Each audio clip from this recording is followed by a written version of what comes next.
A atração a seguir é recomendada para todas as idades.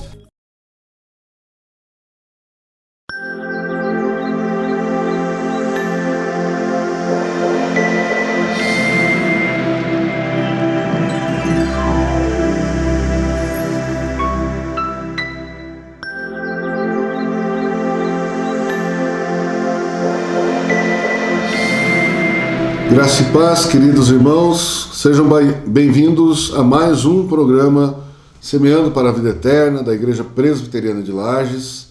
Nosso programa vem trazer até você uma oração, uma meditação na Palavra de Deus. A nossa igreja fica ali no centro de Lages, na rua Coronel Fausto de Souza, 353, ali você, atrás do Seja, né? Você é o nosso convidado para as nossas programações ali. De manhã, no domingo, 9 horas, nós temos um culto e às 19 horas o outro culto. Tá? De manhã, nosso culto das 9 às 10 e das 10 às 11 temos uma escola bíblica dominical para todas as idades, crianças, jovens e adultos. Se você quiser se aprofundar em conhecimento bíblico, né, uma teologia saudável aí no estudo da Palavra de Deus, você é o nosso convidado e não tem nenhum tipo de custo.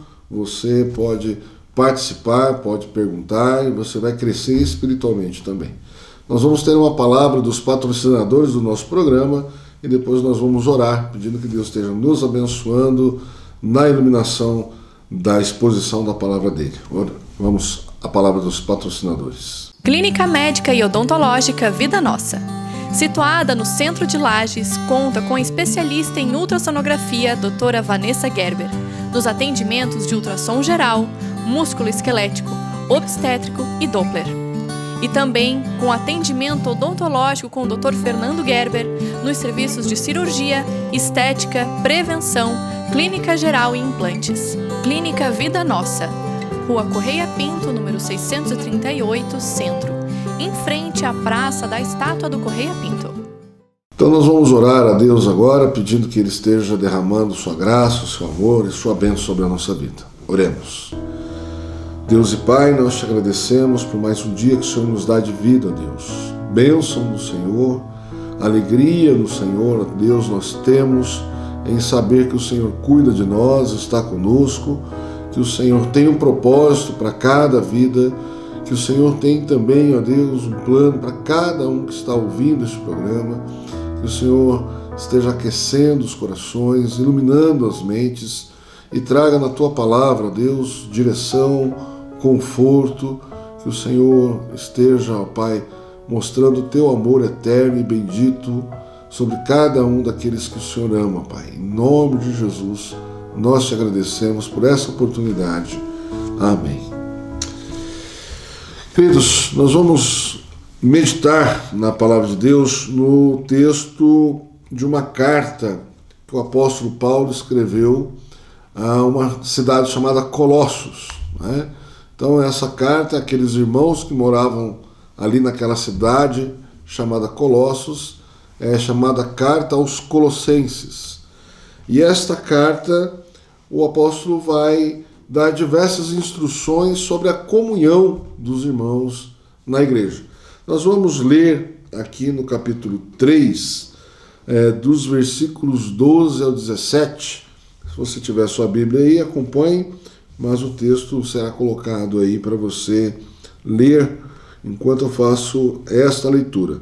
Capítulo 3 da Carta aos Colossenses, a partir do versículo 12 até o 17, diz assim: Revesti-vos, pois, como eleitos de Deus, santos e amados, de ternos afetos de misericórdia, de bondade, de humildade, de mansidão, de longanimidade.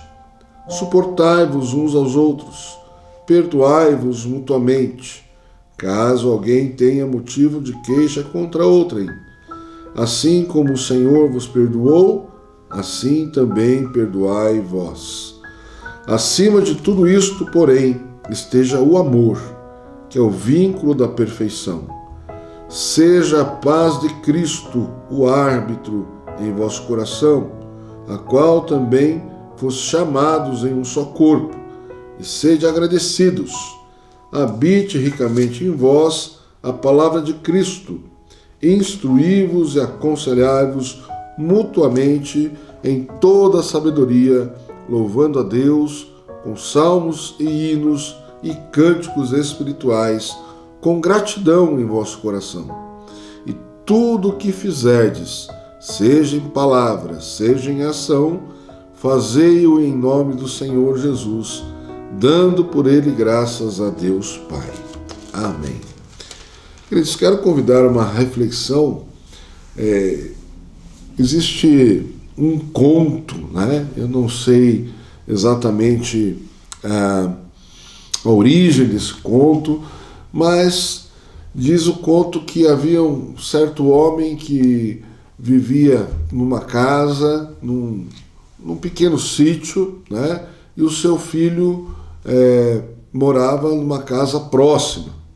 E os dois tiveram um desentendimento, e esse homem ficou muito chateado com o filho e decidiu então fazer a divisa do terreno e contratou um carpinteiro para fazer essa divisa, né?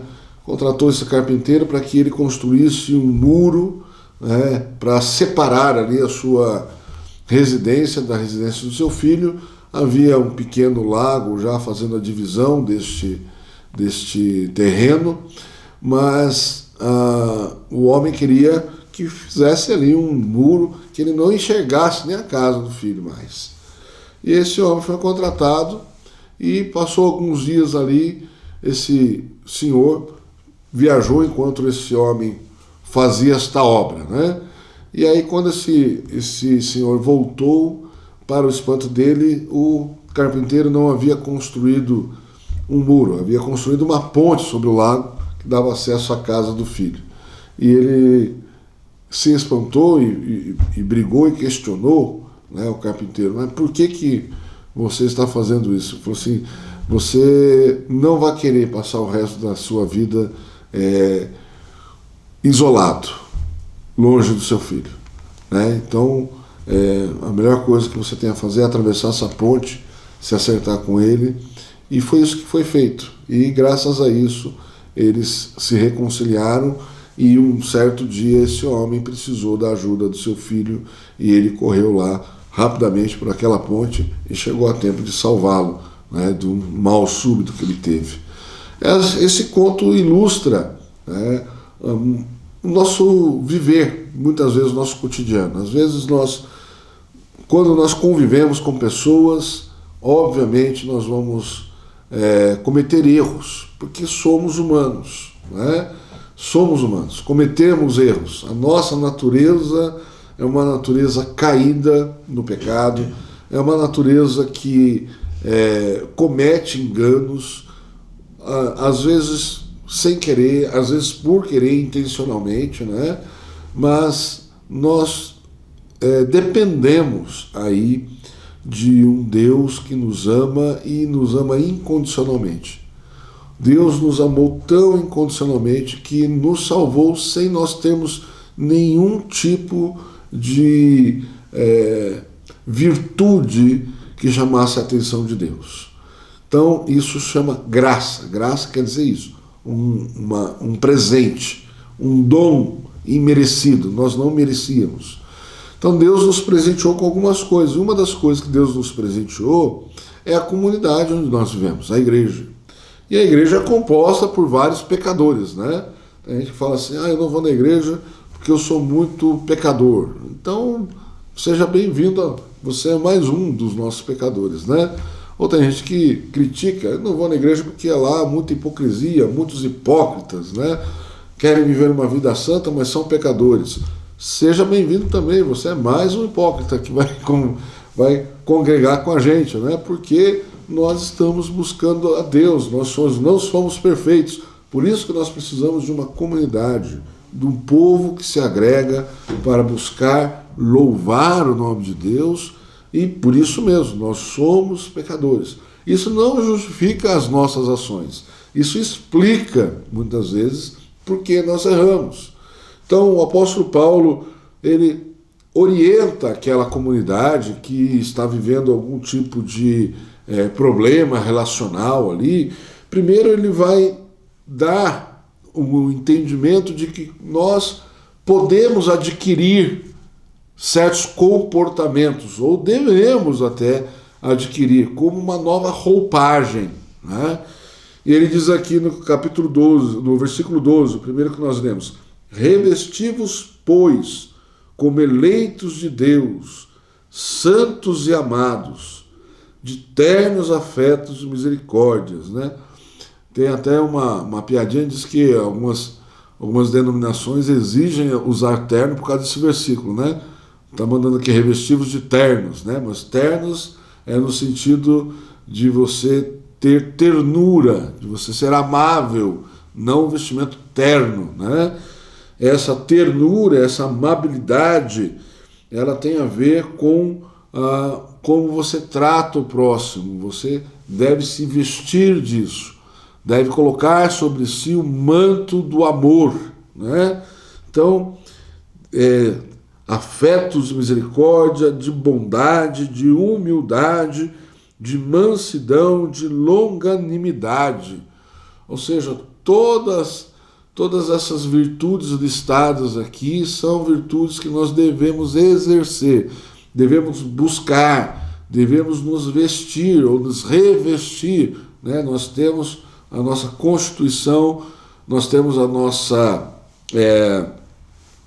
nosso ego, nós temos os nossos defeitos, nós temos as nossas virtudes, mas quando nós estamos no Senhor, né, o apóstolo Paulo diz que nós nos despimos do velho homem e nos revestimos do novo homem, ou seja, o velho homem, agora nós somos nova criatura. Qual é a roupagem dessa nova criatura? Ele está descrevendo aqui, né? A gente se vestir com amor, com bondade, com humildade, com longanimidade. Longanimidade é um pouquinho diferente de paciência, né? Ela é parecida com paciência. A longanimidade é você ter uma demora na sua mudança de humor, né? Então, essa demora chama longanimidade. Você vai suportando, você vai aguentando, né, os reveses, os maus tratos, e chega um momento que chega a um limite. Mas até chegar a esse limite, há um longo caminho a se percorrer. A longanimidade tem a ver com isso. Parece com paciência, né? Mas a paciência ela é um pouco mais objetiva nisso, né? Então nós temos aqui essa orientação do apóstolo Paulo, bíblica, que nós devemos nos comportar do modo como nós estamos vestindo, né? Se nós não temos esse amor, essa misericórdia, essa bondade, nós não estamos revestidos de Cristo, porque nós somos eleitos de Deus. Deus nos chamou para ser assim. O cristão deve se comportar dessa maneira. Veja bem, essa palavra ela é uma palavra milenar, né? 2 milênios atrás aí, mas ela é atual, completamente atual. Vivemos tempos em que muitas famílias estão divididas, muitos irmãos estão brigados, e é normal. Infelizmente, o nosso erro, a nossa personalidade, né? A palavra que eu queria achar aqui era personalidade. Eu sou assim. A gente chama isso de síndrome de Gabriela, né? Eu nasci assim, eu cresci assim, vou ser sempre assim. Não é possível para o crente dizer isso. O crente pode ser até possível, não convém para o crente, porque ali vai mostrar que ele não se converteu. Ali você só está dando um testemunho de que você é assim, de que não vai mudar. Mas quando nós encontramos com Cristo, a primeira coisa que Cristo fala é: negue-se a si mesmo, tome a sua cruz e me siga. O negar-se a si mesmo é isso, né? Então nós temos aqui também, além de nós nos revestirmos, a ação que nós temos que ter uns para com os outros. Ele diz no versículo 13: suportai-vos uns aos outros, perdoai-vos mutuamente, né? Então suportar tem o sentido, primeiro, de você aguentar, de estar ali na presença de quem você não quer estar muitas vezes, mas você, revestido do amor, da misericórdia, da paz, da bondade, da longanimidade, você, a sua disposição mental não é de sacrifício, né? É de amor. E esse amor pode se tornar, deve ser sacrificial, mas esse sacrifício é para a honra e glória de Deus, não para uma punição pessoal, para um sofrimento psicológico, mas para a honra e glória de Deus. É interessante que o Senhor Jesus deixa a igreja como parte do seu corpo, né? Aqui a igreja é corpo de Cristo, ele é o cabeça. E o apóstolo Paulo vai dizer, o corpo tem várias funções, né? Tem várias atividades, cada parte do corpo é responsável por uma atividade. E num texto ele vai dizer, não pode a mão dizer para o olho que não preciso de ti, não pode o olho falar, eu quero o seu ouvido, né? Cada um tem a sua função e a sua disposição dentro do corpo. E ele fala, aquele que menos tem honra, ainda ele será revestido de maior honra. Ou seja, às vezes nós, não sei se você já ouviu dizer, eu já passei por essa cirurgia do apêndice, né? Diz que o apêndice não serve para nada. Serve para te lembrar que você é humano e você precisa passar por uma cirurgia para tirar aquilo, senão te mata quando ele supora, né? Então ele diz que porque ele foi algum dia um órgão, né? Ninguém tem certeza disso, mas é só um exemplo, né? De que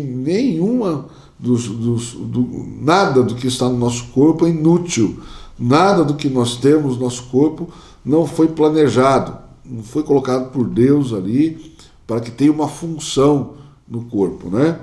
Então essa recomendação, né? Ele diz, suportai-vos uns aos outros, perdoai-vos mutuamente. Então esse suporte ele tem a ver com aguentar, sim. E aguentar é também perdoar, né? Perdoar o irmão pelos erros que ele comete, perdoar muitas vezes pela falta de fé, perdoar o irmão porque ele não colabora no corpo, né? Não é agregador, mas Deus diz que Cristo morreu por ele também. Não é fácil isso, né? Não é fácil esse tipo de compreensão, mas essa compreensão é uma maturidade que a gente vai adquirindo de acordo com a nossa caminhada. E o suportar também tem esse outro sentido, né? De que às vezes o irmão está enfraquecido na fé, o irmão está em crise existencial, em crise com Deus, e nós como igreja suportamos uns aos outros, damos suporte, abraçamos, aguentamos, estamos juntos, né? Damos um incentivo uns aos outros, vamos, né? O caminho é difícil, a peleja é dura. O Tiago, na sua carta, ele fala, se alguém está passando por tribulação, peça a Deus sabedoria, que ele dá sabedoria sem pedir nada em troca. Então a gente vai crescendo, vai amadurecendo, vai sabendo que todas essas lutas nós passamos, nós vencemos, ou se nós nos sentimos derrotados em alguma luta, isso é para o nosso crescimento, para o nosso amadurecimento, tudo isso contribui na nossa caminhada, na nossa viagem, como dizemos, né, de peregrinos aqui por esta terra. Então, outra vez citando o Tiago, né, ele diz que nós temos que ter por motivo de alegria, de grande alegria, o passarmos pelas provações, porque a provação ela vai produzir perseverança, e a perseverança, crescimento, né? E esse crescimento vai nos levar, então, a um amadurecimento na fé no nosso Senhor Jesus. E essa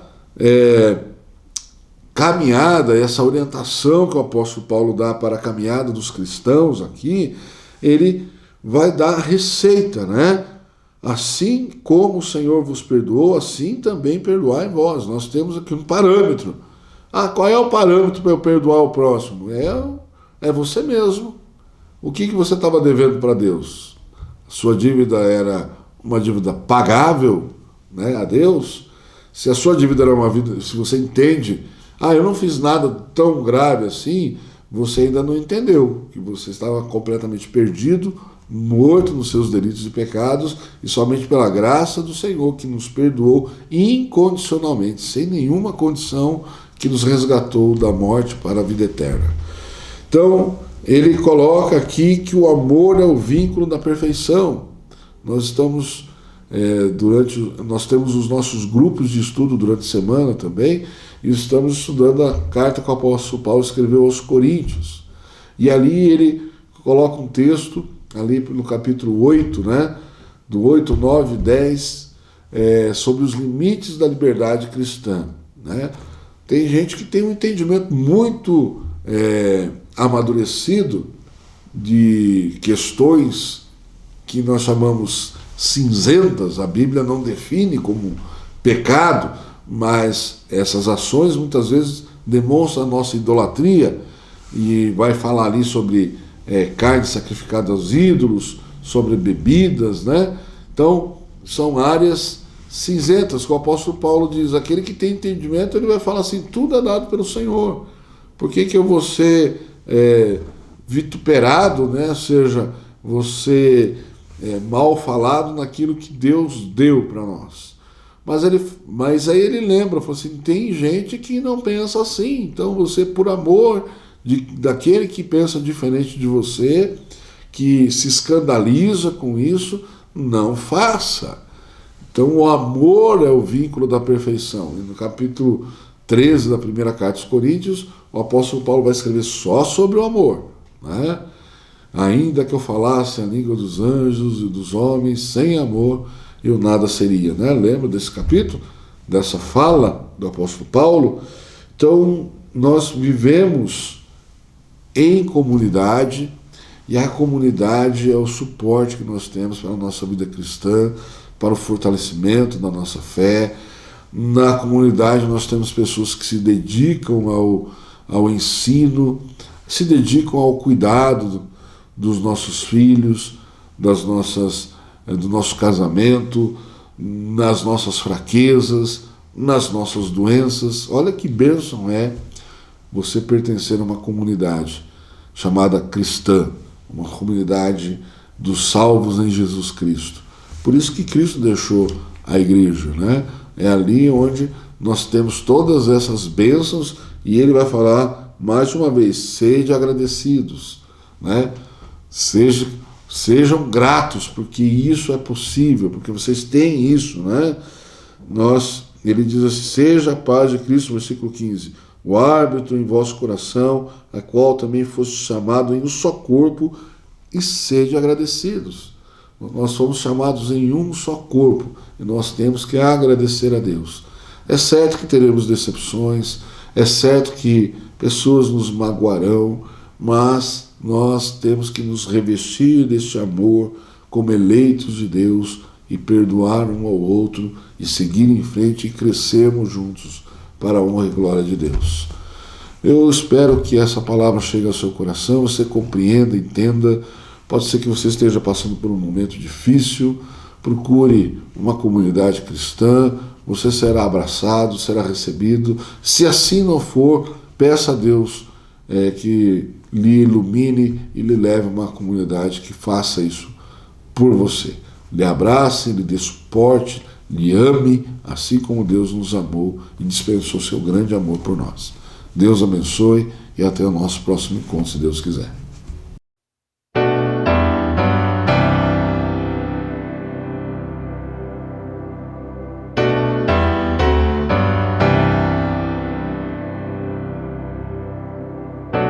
Não tenhas sobre ti um só cuidado, qualquer que seja, pois somente um seria muito para ti. É meu, somente meu, todo o trabalho, e o teu trabalho é descansar em mim.